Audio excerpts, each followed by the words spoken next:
Roh Kudus berasal dari Bapa dan Anak. Ya, dalam ajaran kami, gereja kami itu disebut dengan Filioque, yang berasal dari bahasa Latin yang berarti anak. Ajaran ini menyatakan bahwa Roh Kudus tidak hanya terbit dari Bapa saja, tetapi juga Anak, yang menunjukkan hubungan yang sangat erat antara Bapa, Anak, dan Roh Kudus dalam kesatuan Tuhan, yaitu Elohim tadi. Nah, di Alkitab kita akan bisa melihat di Yohanes 15 ayat 26. Apabila penghibur yang akan kuutus dari Bapa datang, yaitu Roh kebenaran yang berasal dari Bapa, ia akan bersaksi tentang aku. Ya, jadi dalam ayat ini Yesus menyatakan bahwa Roh Kudus akan datang dari Bapa. Namun dalam pemahaman gereja kami, ya, meskipun ayat ini menyebutnya Bapa sebagai sumber, kita memahami bahwa Roh Kudus juga terbit dari Anak, karena Anak dan Bapa adalah satu esensi dalam Tritunggal. Itu pemahaman dalam gereja saya, Bu, ya. Lalu yang kedua, Yohanes 14 ayat 16 sampai 17, ya. Aku akan meminta kepada Bapa, dan ia akan memberikan kepadamu seorang penolong yang lain, supaya ia menyertai kamu selama-lamanya. Ya, jadi dalam ayat ini Yesus berjanji untuk meminta kepada Bapa agar mengirimkan Roh Kudus kepada para murid. Ya, ini menunjukkan bahwa Yesus berperan dalam pengutusan Roh Kudus dan menegaskan hubungan antara Anak dan Roh Kudus. Nah, kemudian kita buka lagi di Yohanes 16 ayat 7. Tetapi yang kukatakan ini benar. Adapun adalah lebih baik bagi kamu jika aku pergi. Sebab jika aku tidak pergi, penghibur itu tidak akan datang kepadamu. Tetapi jika aku pergi, aku akan mengutus dia kepadamu. Ya. Dalam ayat ini Yesus menegaskan bahwa Roh Kudus akan diutus olehnya. Ini menandakan bahwa Anak, ya, berperan aktif dalam pengutusan Roh Kudus. Meskipun dalam ajaran Tritunggal, ya, dalam gereja kami, Roh Kudus juga terbit dari Bapa, gitu. Terus di Galatia 4 ayat 6. Siapa yang ngutus? Karena Bapak tadi bilang yang mengutus ini siapa? Yang mengutus kan Yesus. Yang saya tanya, Roh Kudus ini bersumber dari Bapa atau dari Anak? Roh Kudus itu bersumber dari Bapa dan Anak. Ada ayat yang mengatakan bahwa Roh Kudus itu bersumber. Oke, baik. Izin ya, Ibu, ya. Kalau di Ortodoks tidak seperti itu memang. Saya paham. Saya nggak nanya itu. Siapa yang mengajarkan? Adakah Tuhan Yesus pun mengajarkan, atau Rasul manakah yang mengajarkan bahwa Sang Sumber itu Bapa dan Anak? Kalau Sang Sumber itu juga Anak, ya kan? Berarti Bapa bisa jadi berasal dari Anak, karena dia sama-sama sumber, ya kan? Betul nggak? Karena tadi narasi Anda gitu, sebab ketiganya adalah Esa. Berarti bisa jadi Roh Kudus juga sebagai sumber. Baik. Ibu boleh pergi ke seluruh gereja Katolik, ke seluruh gereja Protestan, itu akan sama jawaban dengan saya. Tetapi ketika Ibu ke gereja semua Ortodoks, Protestan yang di bawah ini nggak ada yang bilang sama. Ya. Coba aku tanya, Protestan yang di sini sama nggak? Oke, tanya silakan. Coba, sama nggak? Betulkah sumber itu? Nah, ada yang bilang tidak sama, sumber itu Bapa. Oh, yang mana? Coba sebut Bapa bukan sumber. Coba tulis di bawah biar kita bisa pahami sama-sama. Iman Kristen itu bukan berdasarkan voting, Pak. Kalau Anda mengatakan seperti itu, bahwa Allah itu, pengajaran dari kekristenan itu adalah by voting. Karena Anda menyatakan demikian, ya kan? Jadi kalau dikatakan Anak adalah sumber, berarti bisa jadi Bapak juga berasal dari Anak. Setuju dong? Sama-sama sumber. Itu konsekuensi logisnya. Ya, coba tanya teman-teman semua. Coba tanya teman-teman dari Katolik dan seluruh Protestan. Saya nggak nanya itu. Yesus mana yang mengajarkan itu? Saya nggak nanya dari entah mana-mana. Saya langsung aja ke pusat aja. Langsung ke ownernya. Ownernya pernah nggak mengajarkan itu? Kita lihat ya, Bu, ya. Kita lihat nih. Kalau Ibu bertanya terus nih, kita lihat ini. Berdasarkan ini nih ya, Bu, ya. Sumber-sumber Protestan dan sumber-sumber Katolik. Bukan. Saya tanya, adakah Yesus mengatakan bahwa dirinya adalah sang sumber? Bisa, Bu. Ini sumber gereja. Loh, saya nggak nanya sumber gereja. Saya nanya, Tuhan Yesus sendiri ada nggak ngajarin kayak gitu? Kamu Rasul jangan aja nggak ada yang menafsirkan ngajarin pribadi. kayak gitu. Tetapi Rasul mengajarkan bahwa Roh Kudus Ya, itu dia. berasal nih. Makanya itu tadi Yohanes 15 ayat 26 tadi. Ya, Rasul Yohanes dan Yesus sendiri yang mengajarkan Nah, itu bahwa dengarkan saya. Jangan ngawur. Saya kasih tahu kamu bahwa Roh Kudus itu berasal Oke, dari itu nggak apa-apa. Bapa. Dengarkan, biar Anda paham. Roh Kudus itu berasal dari Bapa melalui Anak. Itu yang tepat. Oh, itu yang tepat sesuai Yohanes itu. Jikalau Roh Kudus, Roh kebenaran yang akan kuutus datang dari Bapa, berarti melalui Dia. Dia akan bersaksi tentang aku. Itu yang tepat. Makanya belajar dari timur. Ini. Saya on cam aja deh daripada kamu bingung-bingung. Jangan.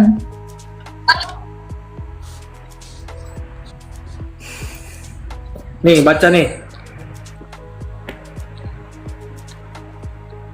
Ya. Protestan umumnya Aduh, Pak, jangan iman Wikipedia, Pak. Anda kok kayak gini? Saya tanya langsung CEO-nya langsung deh ngajarin. dari Bapa dan ini loh. Ini pandangan ini tradisi Katolik dan umumnya. Nih. Itu pernyataan resmi. Ini. Ini pernyataan resmi nih. Oke. Jadi ibu jangan ngadi-ngadi ibu. Oke, baik, Pak. Tanya Anda, Pak. Protestan baru ada abad berapa?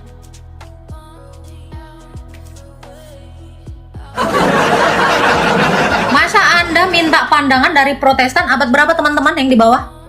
Harusnya gereja Anda minta pandangan dari yang tua dong. Masa dari yang baru lahir? Memprotes, padahal jelas ayatnya. Roh Kudus itu berasal dari Bapa, diutus melalui Yesus. Itu yang tepat. CEO-nya langsung yang ngomong, ownernya langsung yang ngomong. Yesus sendiri yang ngomong. Jikalau penghibur, roh kebenaran yang datang dari Bapa, dia bersaksi tentang aku. Jadi Ibu melalui dia. Itu ownernya yang ngajarin. Ibu. Lah, Teman-teman Protestan. Teman-teman Protestan naik nih.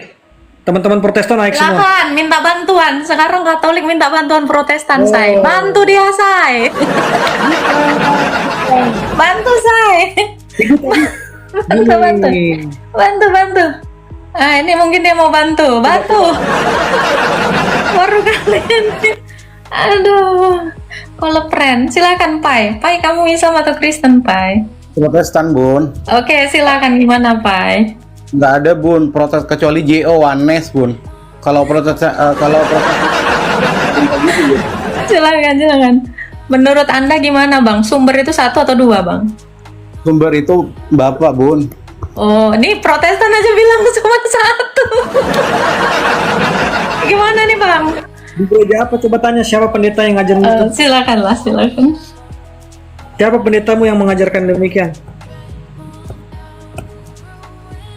Bahwa Saya dari anak Saya GKE ya, Bun, ya. Tidak ada pendeta saya tidak pernah menjelaskan kalau anak itu sang sumber, tuh nggak ada. bukan anak sang sumber. Roh Kudus itu berasal dari Bapa dan Putra. Kalau ortodoks itu kan berasal dari Bapa. Kalau pemahaman dari seluruh gereja Protestan yang saya ketahui itu berasal dari Bapa dan Putra. Ya kalau dikatakan berasal dari anak, ya anak itu kan jadi sumber. Gimana sih? Jadi asal usul dari Roh Kudus. Bahasamu Kita nggak gimana boleh sih? ngadi-ngadi. Sekarang ini Bu, Oke, seluruh jadi Protestan. sang sumber itu bapak atau anak? Sang sumber Bapa. Yo, kalau sang sumber bapak berarti Roh Kudus berasal dari Iya, berasal dari Bapa dan Bapa Oh. dan anak. gimana, Bang Pai? Dia belibet, Bang Pai. Bukan, jangan berlibat-libat Ibu. Nggak boleh berlibat-libat. Ya, iya, jadi gini, Roh Bun, Kudus jadi ini gini, berasal dari mana? Asalnya dari mana dia? Kalau imannya Protestan ya, Bun, segala sesuatu berasal dari sang sumber, Bun. Iya, dari bapak ya. Betul. Jadi Roh Kudus itu berasal dari bapak atau dari anak, Bang? Dari sang sumber, Bun. Dari bapak. Betul. Dari anak nggak? Tidak, Bun. Gini loh, Bun. Segala sesuatu berasal dari sang sumber. Siapa sang sumber? Sang sumber itu adalah Bapa di surga, Bun. Oh, jadi Roh Kudus nggak berasal dari anak juga. Dari sang sumber, sedangkan dalam ini Bun, sedangkan setelah Tuhan Yesus berangkat ke surga, dia meminta kepada sang Bapa Ah, untuk menurunkan Roh Kudus kan Bun. betul. Tuhan Yesus meminta kepada Bapa. Iya. Kalau memang Roh Kudus itu berasal dari Yesus, berarti Yesus itu nggak butuh minta dari Bapa kan? Betul kan? Harusnya kan gitu. Bun, Ya aku kan? nggak mau debat, Bun. Aku nggak mau debat ya sama Kak Siap, Trom. Aku siap, cuma siap. mau menjelaskan itu aja, Bun ya. Siap. Terima kasih Bang Pai. Tuhan berkati. Nah gitu Bang. Kalau memang Roh Kudus itu berasal dari anak juga, berarti Tuhan Yesus itu nggak perlu minta dari Bapa, karena dia juga berasal dari anak kan gitu. Itu yang menunjukkan kesetaraannya, Bu. Itu Kesetaraan. menunjukkan kesetaraan relasinya yang setara. Terus kenapa dia harus berasal dari anak? Oke, sabar ya, pelan-pelan Bu, pelan. Ibu mau belajar kan? Ibu carilah dimanapun ajaran Protestan, Katolik itu sama, kecuali Ortodoks ya, Ortodoks beda. Itu tadi Protestan Bang. Ya, dia kan belum belajar secara seutuhnya tentang ini. Pai belum belajar. Iya. Iya.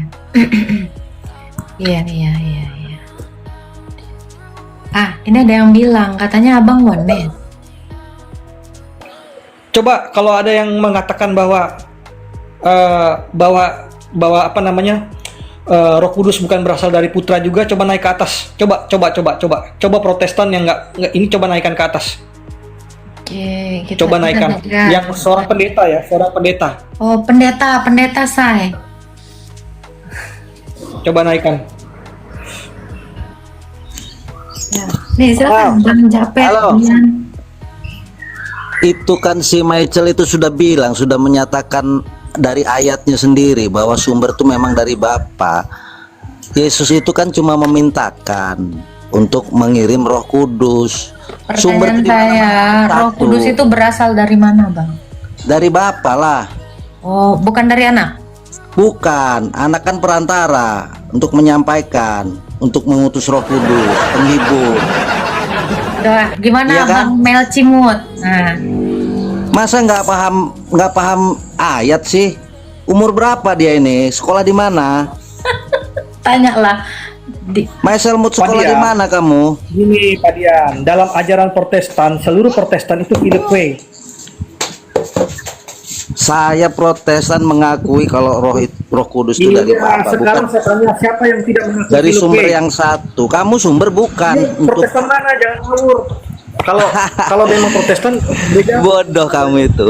Pahami dulu lah surat Kamu yang ayat bodoh. itu. Jangan Iya, berdasarkan Philippe itu pikiranmu, berdasarkan penafsiranmu. Bukan narasi saya, Kamu bicara berdasarkan penafsiranmu, maumu sendiri. bukan penafsiran saya itu. Coba suruh kakak itu suruh belajar lagi aja kak, turunin aja kak, nggak penting itu kayak gitu. Bikin satu tendang aja. Jangan santai. Iya, saya emosi dengan mengeyelnya dia tuh, saya emosi ya. Oke. Marah saya. Udah Tuhan jelas. memberkati ada Bang tersebut. Dian. Nah, itu dari dua orang mengatakan yang sama. Coba dari Japet sama Pupu Papa, silakan. Ya, Halo, Mbak. Japet duluan. Ya, boleh. Silakan. Yes, Bapa, Yesus dan Roh Kudus itu adalah satu. Makanya penciptaan Roh Kudus, Yesus dan Roh Kudus itu bersama-sama. Jadi ada zamannya Bapa, zamannya Yesus, sekarang zamannya Roh Kudus. Makanya sekarang kita dibimbing oleh Roh Kudus. Makanya Roh Kuduslah yang pembimbing kita. Makanya kita bisa mengerti firman Tuhan karena ada bimbingan Roh Kudus. Kalau kita belajar firman Tuhan, kalau tidak dibimbing Roh Kudus, kita sama dengan tetangga kita sebelah yang mencopot-copot ayat. Jadi itulah Jadi Roh Kudus ini berasal dari mana nih? Setelah Yesus bangkit ke sorga, Yesus membilang sesuai dengan ayat Alkitab, aku akan meninggalkan rohku untuk kita umat yang percaya pada Yesus. Jadi makanya Bapa, Yesus dan Tuhan itu satu, tidak bisa terpisahkan. Jadi Roh Kudus ini berasal dari Sang Bapa atau dari Sang Anak atau dari keduanya? Yang jelas Bu, Bapa dan Yesus itu satu. Kita tidak bisa misahkan Bapa dan Yesus. Setelah Yesus berangkat ke sorga, dia meninggalkan Roh Kudus bagi kita supaya kita mengerti. Bukan meninggalkan, Pak. Mengutus. Nah, gimana? Gimana? Yesus mengutus Roh Kudus. Nah, mengutus. Nah, ya, mengutus bukan meninggal, betul-betul mengutus. Jadi kita sebagai umat yang percaya pada Yesus, kita bisa mengenal pribadi. Makanya kita membaca firman Tuhan itu bukan untuk mendapat pahala, bukan untuk kita apa, tapi kita mengenal dan mengerti bagaimana pribadi Yesus dalam kehidupan kita.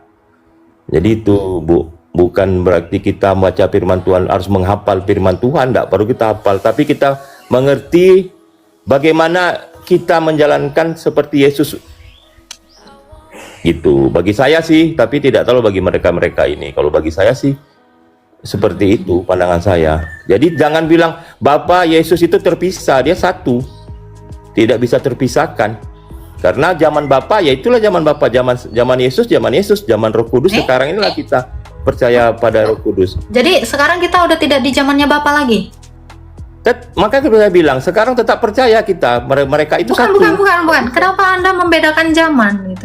Zaman Bapa, zaman Roh Kudus, zaman Anak. Maksudnya gini, Mbak, bukan membedakan zaman. Makanya waktu Yesus belum hadir, itulah zaman nabi-nabi itu percaya kepada Allah. Tunggu Pak, waktu Yesus belum hadir, gimana nih maksudnya? Maksudnya gini, waktu Yesus belum terlahir di dunia, makanya zaman Musa, zaman Ibrahim itu kan kepada Allah. Makanya Yesus setelah kan Yesus, Allah. makanya iya betul Allah, mereka kan satu. Setelah Yesus terlahir ke dunia, ya kan, makanya kita percaya kepada Yesus. Mereka satu. Berarti Musa nggak percaya Yesus dulu? Bagaimana ada Yesus zaman Musa, Ibu? Berarti Yesus baru? Bukan baru. Makanya Pak Jafet, izin dulu Pak Jafet ya. Ini saya tunjukkan data biar Ibu Agatha langsung tertegun ya. Baik. Ya, silakan Pak, betul.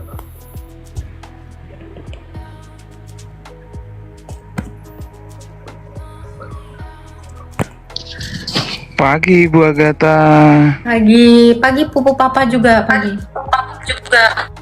Dibesarin ya, dibesarin. Dibesarin Bu. Ya, baik. Ini Katekismus Gereja Katolik ya, KGK ya, nih singkatnya. Nih. Di KGK 246 ya, ini Bu. Tradisi Latin dari Credo mengakui bahwa roh berasal dari Bapa dan Putra. Filioque nih ya. Konsili Firenze tahun 1438 menegaskan ya bahwa Roh Kudus memperoleh kodratnya dan adanya yang berdikari sekaligus dari Bapa dan Putra dan sejak keabadian berasal dari tuh sudah jelas ya Bu ya. Jadi aku tuh ngomong bukan berdasarkan pendapat pribadi ya. Tradisi Latin. Itu kan Bapak bawa sumber dari tradisi Latin. Coba bawa dari tradisi gereja, suci gereja yang satu dong Pak. Itu tradisi Latin, berarti itu perspektif satu orang. Ya ini tradisi gereja Bu. Itu tradisi Iya, saya gereja. tanya dari rasul. Itu kan tradisi Latin gitu ya. Itu baru ada itu konsili apa tadi? Konsili Trente. Ajaran baru bagaimana? Saya nggak bingung. Itu ada kata ajaran baru, filioque ajaran lama. filioque itu baru ada tahun berapa? Itu pertanyaan saya. Bukan kata filiokinya yang baru atau lama, bukan itu. Loh, Bukan itu poinnya. ajaran yang mengatakan bahwa Roh Kudus berasal dari Bapa dan Anak itu baru tahun berapa? Saya tanya. Ibu, Itu ajaran tahun berapa? Ibu hati-hati ya. Karena Itu gini, namanya itu kok, Pak. saya Itu bisa namanya itu. menduga, sabar. Saya bisa menduga ibu ini Nggak juga usah saksi menduga-duga, Yehova. Pak. Sama Ini dengan- kita, kau nggak usah jauh-jauh, Pak. Saya Iya. tanya kamu, ya. Contohnya kayak Edis ya. Nggak usah lebar-lebar, nggak usah melebar. Pak, biasakan. Aduh, ini saya mute dulu ya. Jangan kamu ke sana, ke sini, ke sana, ke Saksi sini. Yehova ya. Sabar, ibu saksi Yehova ya. Hah? Jawab, ibu saksi Yehova ya. Bukan. Pertanyaan saya, Pak. Pertanyaan saya Nah, saksi yang Yehova ini, saksi mencetuskan. Yehova. Kok nggak nyambung sih? Tiba kayak gini, Pak. Tadi muncung Anda sendiri bilang jangan menghakimi. Kita sama-sama belajar. Saya punya kekurangan. Saya terima itu, Pak. Saya dari tadi diem loh, Bapak. Dari tadi menghina saya dari tadi. Saya nggak ada bawa-bawa apapun, nggak bawa-bawa gereja, nggak bawa ini. Saya nggak bawa. Saya cuman mau bertanya. Murni mau bertanya. Siap. Ya, saya cuma Siap, murni mau siap. bertanya. Ya, itu tradisi Latin yang mengatakan bahwa Roh Kudus berasal dari Bapa dan Anak itu terjadi di konsili apa tadi? Firenze. Itu data Anda kan? Ya, konsili Firenze itu adanya tahun berapa? Itu pertanyaan saya. Simpel aja, Pak. Itu pertanyaan saya. Ibu tahu konsili nggak? Arti kata konsili tahu Gak nggak? usah jauh-jauh. Konsili Firenze yang Anda bilang tadi itu tahun berapa? Itu Jauh, pertanyaan saya. cepat, jangan pakai Google Bu. Coba artikan kata konsili itu apa? Saya nggak nanya itu. Ya, enggak saya tanya Oke, Ibu. saya Ibu jawab. ngomong Saya jawab. konsili, Tapi Ibu Anda tahu langsung nggak? ya. Konsili itu Langsung adalah cepat. penegasan kembali iman Rasul. Itu konsili. Penegasan iman Rasul. Penegasan kembali iman Rasul. Penegasan iman Rasul. Iya, penegasan kembali. Wah, Karena adanya kacau bidat, nih. makanya Majalah- gereja-gereja majalah- semesta, saya ajarin Anda, ya. Saya kasih tahu. Semua ajaran kekristenan itu bersumber dari para rasul, karena Yesus yang dengarkan sekali-sekali kepalamu. Dengarkan saya sekali. Saya dari tadi dengarkan Anda. Anda nggak sopan dari tadi. Saya kasih tahu Anda, ya. Konsili itu adalah penegasan kembali iman yang diajarkan para rasul kepada gereja. Jadi konsili itu terjadi karena adanya pembelokan ajaran yang apostolik. Itu terjadi di situ. Makanya tugas dari gereja semesta itu adalah meneguhkan kembali. Meneguhkan atau menegaskan kembali ajaran itu. Supaya itu tidak menjadi heretik. Tidak bengkok. Itu tujuan konsili. Jangan Anda ajarin saya. Oke. Tadi saya cuma nanya. Itu sumber Anda kan katanya tradisi Latin, bukan tradisi gereja. Bukan tradisi gereja semesta itu. Karena cuma Latin. Itu spesifik tadi. Saya jelas melihatnya. Dan itu juga baru diajarkan itu, ya. Filioque itu di tahun berapa? Anda cari dulu tahu sumbernya yang mengajarkan itu. Karena itu ajaran baru, bukan ajaran rasul. Biar Anda tahu. Nah, ini ada yang spill nih. Tahun 325. Kalau itu ajaran baru tahun 325, berarti itu bukan ajaran rasul. Karena itu baru. Nah, itu yang harus Anda cermati. Saya dari tadi di sini nggak bawa apapun, email-email apapun. Saya cuma murni bertanya, karena kita mau belajar dari Anda. Tadi Ibu mengatakan konsili itu penegasan imamnya memang Rasul. Kayak kamu mau ngajarin saya. Jangan ngajarin saya. Anda kalau mau bawa data, itu data gereja semesta. Itu baru TOP BGT. Bawalah sumber yang paling tua. Itu udah jelas dia menunjukkan bahwa pemahaman tentang anak itu berasal Roh Kudus itu berasal dari Bapa dan Anak itu baru dalam konsili. Ritus Timur, ya. Itu tidak menerima itu. Makanya ada konsili Ferrara. Udah, jangan bicara konsili sama saya di sini, Pak. Saya bukan nggak tahu arti konsili. Bahkan saya nggak nengok Google. Saya nggak perlu nengok Google. Saya paham sekali konsili itu diadakan karena apa. Gitu, ya. Host kalau paham kenapa bertanya? Dia kan mau ngajar. Anda ngerti nggak, Pak Jafet? Anda juga tadi sesat loh. Ya, Pak Jafet. Karena dia tadi mau ngajar. Tadi saya tadi menawarkan, Anda mau belajar atau diajar? Nah, itu karena dia mau ngajar, ya wajar dong. Murid bertanya, ternyata guru nggak bisa jelasin. Oh gitu. Jangan nanya konsili sama saya. Gak usah nanya konsili, apalagi definisi konsili. Jangan ditanya sayang. Ya, mohon maaf ya. Saya berharap lebih tadi. Ternyata cuma segini doang.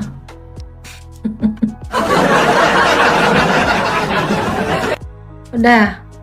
Jadi kalau Anda mau bawa narasi ritus Anda, ya silakan, itu ritus Anda dan saya hargai. Gitu. Nah ini ada yang bilang pusing ya. Kalau pusing nggak apa-apa, itu bagus. Gini ya teman-teman ya. Saya tuh nggak mau menentang apapun, dan saya dari tadi ya teman-teman ya, saya tidak bawa denominasi. Saya nggak ada sama sekali ya. Semua gereja, kita semua ini murid. Saya sudah katakan, kita ini semua murid. Kita semua pantasnya adalah belajar, sama-sama belajar. Kalau ada yang salah kan boleh kita tegur, ya kan? Kalau benar itu kita teruskan.